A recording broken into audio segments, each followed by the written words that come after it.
Good morning और friends, आप सभी का हमारे यूट्यूब चैनल कंपटीशन क्लासेज में हार्दिक स्वागत है। मैं सोहेल चौधरी आपको आज पढ़ाऊंगा या मैं आज आपको आज समझाऊंगा कि दुनिया के देशों में आग जो लग रही है या वर्ल्ड वार की स्थिति जो आ रही है, ये क्या घटनाक्रम है।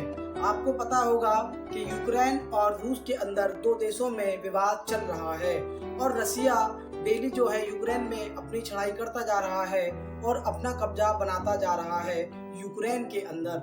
आखिर ये क्या है यूक्रेन और रसिया का पॉइंट, तो मैं आपको यही समझाऊंगा कि यूक्रेन का इतिहास क्या है।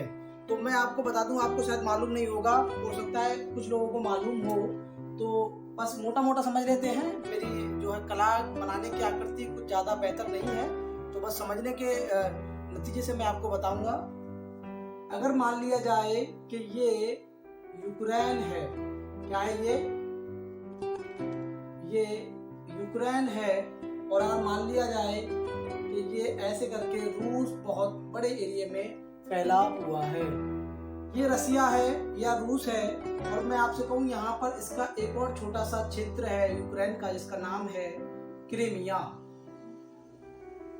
इस क्षेत्र का नाम है क्रीमिया, और ये जो एरिया है यूक्रेन का, इस एरिया का नाम है डॉनबास। इन्हीं एरियो पर बात की जाएगी दोनों पर, आखिर क्या है। यही रीजन है यूक्रेन और रसिया में विवाद का। यूक्रेन और रसिया में विवाद क्यों हो रहा है, तो मैं आपको बता दूं कि यूक्रेन की अगर इतिहास की बात की जाए, यूक्रेन के इतिहास की बात की जाए, इसकी हिस्ट्री की बात की जाए, तो यूक्रेन रूस से ही अलग हुआ एक देश है। आसान भाषा में मैं आपसे कहूं कि 1991 तक, 1991 तक से पहले जो है यूक्रेन रूस का ही हिस्सा था। 1991 के बाद में रूस से यूक्रेन अलग हुआ और एक नया जो है अलग देश बन के उभरा दुनिया के अंदर। सर ये अलग क्यों हुआ, इसके पीछे क्या रीजन था, तो मैं आपको बता दूं कि 1945 में 1945 में दूसरा विश्व युद्ध समाप्त हो जाता है, खत्म हो जाता है। दुनिया के अंदर से दूसरा विश्व युद्ध तो खत्म हो जाता है, लेकिन दो बड़े देशों में आधिपत्य की लड़ाई जारी हो जाती है कि दुनिया में सुपर पावर कौन है। ये दोनों देश आपस में लड़ते हैं, जिसमें से एक की हम बात करें तो यूएसए और दूसरे की बात करें तो रसिया, या जिसे रूस कहते हैं। दोनों में आधिपत्य की लड़ाई चालू हो गई कि तुम्हारा कब्जा है या हमारा कब्जा है, या कौन जो है पावरफुल है। दोनों के बीच में ये लड़ाई हुई, और लड़ाई के बाद मैं आपको बताऊं, ये लड़ाई जो है तीसरा वर्ल्ड वार नहीं था। ये लड़ाई जो है बस अखबारों के द्वारा लड़ी गई लड़ाई थी, या अपनी ताकत को दिखाने वाली लड़ाई थी। मैं आसान भाषा में कहूं तो इस युद्ध को शीत युद्ध भी कहा जाता है, कोल्ड वॉर भी कहा जाता है। ठीक है, तीसरा युद्ध हम पढ़ रहे हैं। इस युद्ध के बाद क्या हुआ कि यूएसए रूस के देशों को जो है रूस के खिलाफ भड़का रहा था, रूस यूएसए के जो सपोर्ट में थे उनको भड़का रहा था। यूएसए अमेरिका इसमें जो है सक्सेस हो गया, सफल हो गया, और उसने रूस के छोटे छोटे एरियो को जो है भटकाया, और उनको जो है भटकाने में सफल रहा। और 1991 में रूस के अंदर से 15 देशों का विघटन हुआ, या इस रूस में से 15 देश बन गए, और रूस अब यहाँ तक रह गया है। एरिया की अगर बात करें तो रूस आज भी दुनिया का सबसे बड़े एरिया में फैला हुआ मुल्क है। रूस से ज्यादा एरिया किसी भी देश के पास अभी भी नहीं है। 15 देश निकले, उज्बेकिस्तान, कजाकिस्तान, तजाकिस्तान, अजरबैजान, ये सारे देश जो है रूस से अलग हो गए। इसी में से एक देश का नाम है यूक्रेन। क्लियर है बात। यूक्रेन के हम पड़ोसी देशों की बात करें तो यहाँ पर है बेलारूस, क्या नाम है, बेलारूस। और यहाँ बात करें तो पोलैंड है। अभी युद्ध वहाँ हो रहा है तो लोग पोलैंड में जाके भाग रहे हैं, छुप रहे हैं, अपना आशियाना बना रहे हैं पोलैंड में जाने का, कि हमें पोलैंड में जो है हम जो शरणार्थी बने वहाँ के और अपनी जान को बचा सके। मैंने आपको बताया इतिहास की बात की जाए तो 1991 से पहले यूक्रेन जो है रूस का हिस्सा था। 1991 में रूस से अलग हुआ है। थोड़े से और इतिहास की बात करें हम तो यहाँ सबसे ज्यादा आबादी जो है ईसाइयों की है। किसकी है? ईसाइयों की। तकरीबन 80% जो जनसंख्या है वो ईसाइयों की है, फिर इस्लाम है और फिर यहूदी है।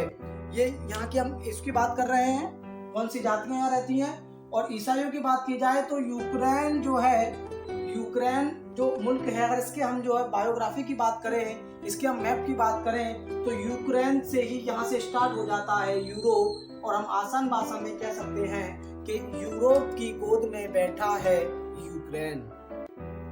इधर रसिया है और इधर से फिर जो है यूक्रेन आ जाता है, और यहाँ से चालू हो जाता है यूरोपीय देश, जिसमें कनाडा है, जिसमें अमेरिका है, जिसमें ब्रिटेन है।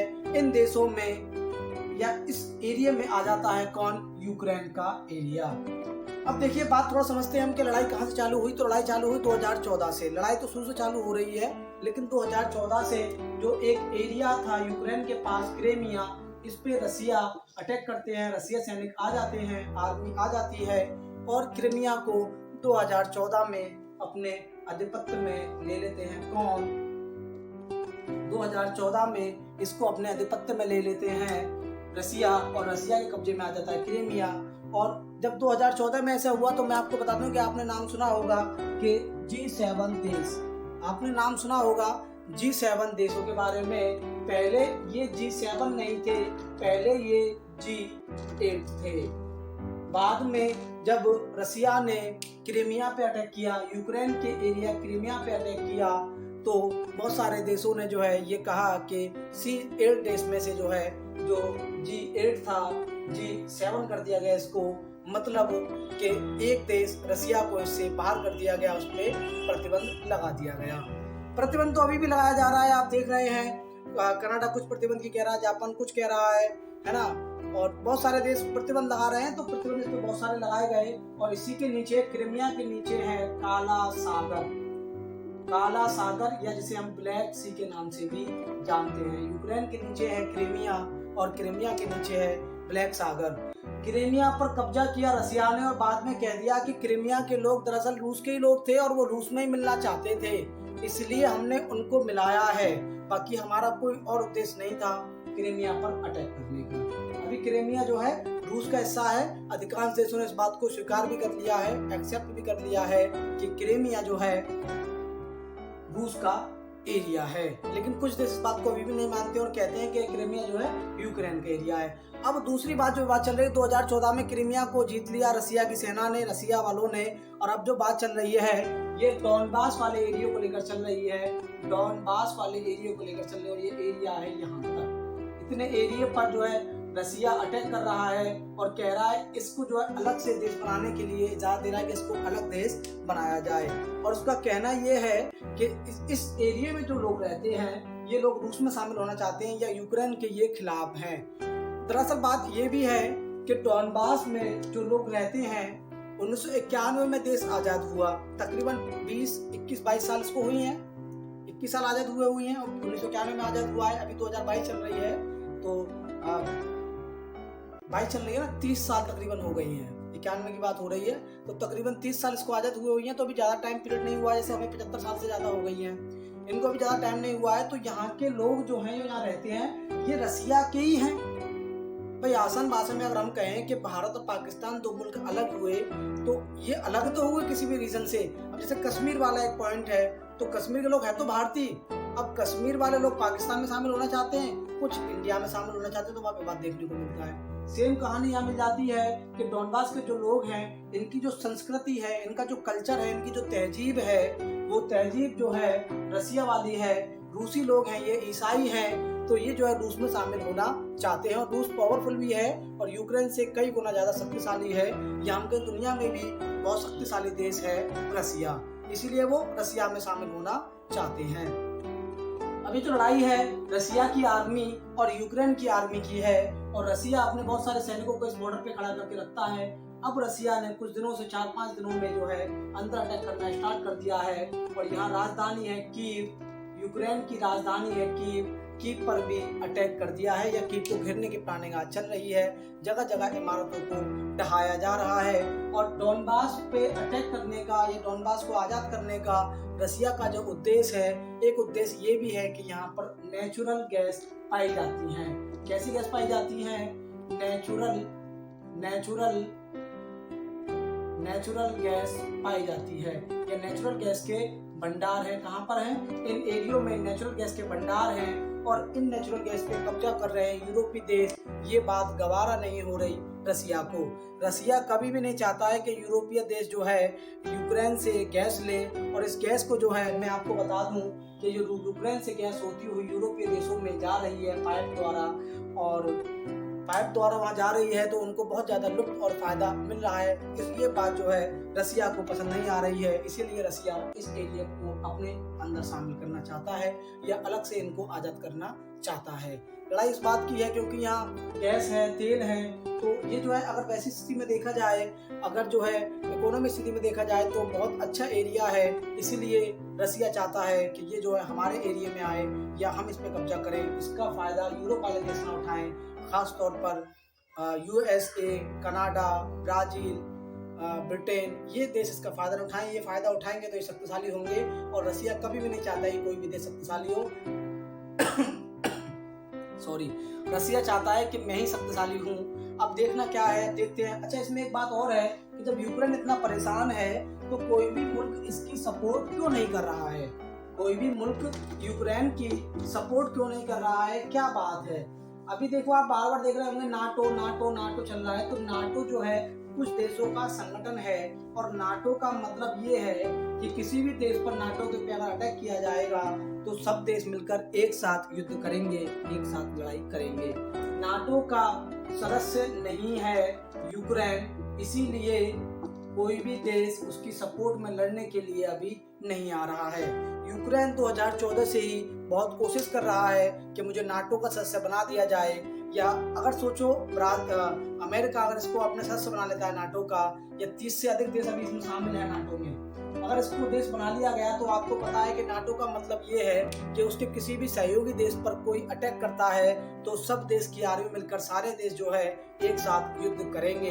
तो कोई भी देश नहीं चाहता है कि हम खुद युद्ध को मोल लें या खुद लड़ें। इसमें नाटो में इसको शामिल कर रहे हैं और दुनिया को जो है वर्ल्ड वार 3 में बदल दें। कोई भी देश ऐसा नहीं चाहता है। और वहीं पुतिन ने चेतावनी भी दी है, जो रसिया का प्रेसिडेंट है पुतिन, उसने ये चेतावनी भी दी है इन लोगों को कि अगर आपने नाटो में शामिल किया यूक्रेन को तो फिर आपको जवाबी कार्रवाई झेलने के लिए तैयार रहना पड़ेगा।